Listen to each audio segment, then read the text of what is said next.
Meron nga akong kakilala. Ang sabi niya, kapag siya'y nahihirapan, nasasaktan, gusto niya umuulan. Kasi kapag naliligo daw siya sa ulan, hindi nahalata na siya'y umiiyak. Kasi sumasama ang kanyang mga luha sa patak ng ulan. Ayoko mambasag ng drip. Pero kung gusto ko lang magbasag ng drip, sasabihin ko talaga sa kaibigan kong yan, ano ka ba? Kung yan lang ang problema mo, ayaw mong may makakita, makaalam na umiiyak ka, malungkot ka, edi magkulong ka sa kwarto, doon ka umiyak. Hihintayin mo pa yung ulan.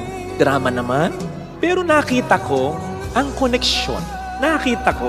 Kasi isipin po ninyo, bakit nga ba umuulan?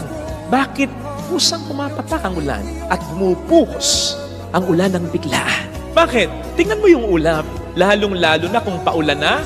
Nakita mo, yung ulap, halos manginig na. Kasi itim na, kitang-kita mong bigat na.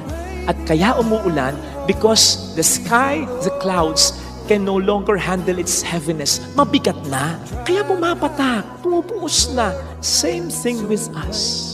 Kahit gaano ka kalakas, kahit gaano mo kinakaya ang lahat, darating ang pagkakataon, masyado nang mabigat, ang luha kusang papatak, bubuhos pa ang luhang yan, and nothing is wrong with that.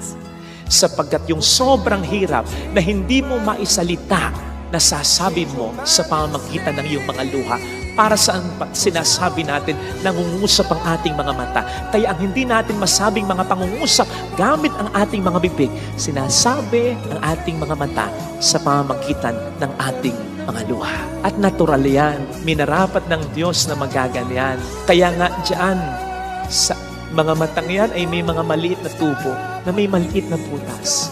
Dyan pumapatak ang luha. Hindi natin alintana, hindi natin alam, at wala tayong pakialam. Pero ang Diyos ay may pakialam, kaya inilagay niya dahil darating ang pagkakataon.